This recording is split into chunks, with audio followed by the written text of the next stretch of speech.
Hi there and welcome to my channel. Today I'm going to be sharing with you an exciting series that I'm starting here. So I'm doing 52 weeks of decluttering, and what that basically is every week of this year I'm going to be trying to eliminate at least one item in my household. I'm sure a lot of you are like me and you're really busy, you're working, you're in school, you have a lot going on, and you know, the idea of decluttering sounds amazing, but you just feel like I don't have time for this. I cannot dedicate hours and hours on end to declutter my whole household. And this is something I really wanted to do. I wanted to move towards more of a minimalist lifestyle, not totally crazy minimalist, but I want to get rid of things that I really don't need. This is going to be in different parts. So in this one, I'll be showing you what I did from weeks 1 to 6. You can start this at any time. You don't have to do the same order, but I wanted to give you guys some ideas of the things I did. As I move forward, I definitely am going to have more things that are more like put together, but my first 6 weeks I was kind of random trying to figure this out. So I'm going to show you exactly what I decluttered in my first 6 weeks. So if you'd like to see what I decluttered, please keep watching.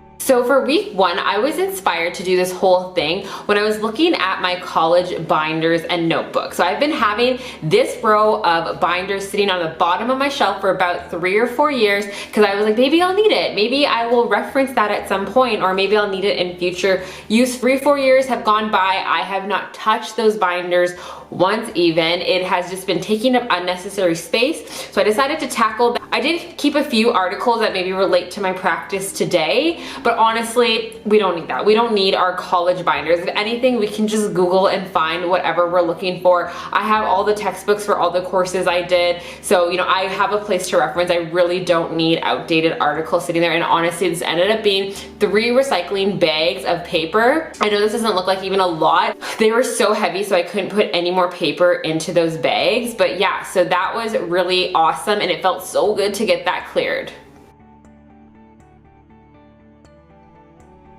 I'm sure, I'm positive most of you also have this ginormous pile of pens and pencils and highlighters that you absolutely do not need. Like, why do we all have a lifetime of pens and pencils in our drawers? Like, we really don't need it. And if you're like me, you probably reach back to your favorite pen or pencil all the time, or if those ones dry up, maybe I'll go buy the exact same pen or pencil again. So it's honestly crazy how many pens we have. So definitely a few things you could do. So I definitely would recommend to organize them first. So put all the pens in one container and the pencils in another container, and if you have a lot of highlighters in another container. So one, if you are having a hard time letting these go, can't get rid of them, you can have them stored in your house, but you promise to yourself that you're going to reach for these pens. You're not going to get any new pens. You are going to use all these ones up before you buy any, and that's going to probably last you a very long time. So if you're ready to let those things go, I would recommend donating it to a place that really needs it. So I used to be a teacher, and I used to work at a junior high that was really low socioeconomic statuses, and the students had like nothing. They didn't have any pens, pencils, nothing. They just had to cling on to the one they had, or sometimes they'd use pencil crayons for like their math, and it was ridiculous. So, you know, if you have a place in your city that maybe could really benefit, like a school that have students that don't have a lot of money, that would be a great place, because honestly, students use like a different pen, pencil all the time. They're always losing their stuff. And also highlighters. So I ended up sorting my highlighters, and this is all that I have left. A lot of them were dried up, you know, useless, but these ones were the ones I had, and I found an old lipstick holder that I had laying around, and they fit perfect in that. So this is what I ended up with at the end. So what I have is just a little cup full of pens. I have my highlighters. I have these knockoff Frixion colored pens because I love the erasable pens, and I kept some kind of bougie diamond pens. So I'm like, I'm good. These are all the pens that I need at this moment right now. I really don't need any more, and it just looks so much better. It's so aesthetically pleasing. And with that as well, you know, when you don't have 5 million pens in your drawer, I've been noticing that I'm more cautious with what I do with my pens. Maybe before I was careless because I was like, well, I have 500 other pens I can go to, but now I'm very more mindful of where my pens go. Next thing I tackled was all the type of coloring utensils. So that's markers, pencil crayons, and crayons. So first thing I did is I had a bunch of markers that were in good condition and in a box set, but I did not like how it looked. So what I did, I went through each of the markers, I got rid of all the dried out markers, and then I got another lipstick holder and was able to display them. I think this looks so beautiful. I was able to put 4 of the markers in each of the lipstick slots, so it's a lot. I just love the way it looks, and it's so easy to see whatever colors you're looking for. And what I did, because I was a former teacher, I had a whole bunch of different sets of everything: markers, pencil, crayons, crayons. So what I did, again, I took some time and went through each of my little piles, through everything that was old, not working, but I was like, this stuff is still useful and I didn't want to give it up yet. So I am trying to declutter for sure, and I'm working towards minimalism, but I'm not 100% there, so I did not want to let these go yet. So I decided to make a little contraption to kind of store all this, which I thought will be still useful to you. So what I did, I took a Lazy Susan, I just found some plastic cups that I had in my house, and I added some little Velcro tape on the bottom. I attached them to the Lazy Susan, and then I put all like the kind of miscellaneous random things that are left over into those in rainbow order. So you can see here, it spins so nicely. This has been so lovely for my niece as well. She can come, and it's so fun to spin it and find the colors. If you want to just use one color, it's so easy to pull it off, and the Velcro helps to secure that. So that was my little invention there, and I love how that turned out.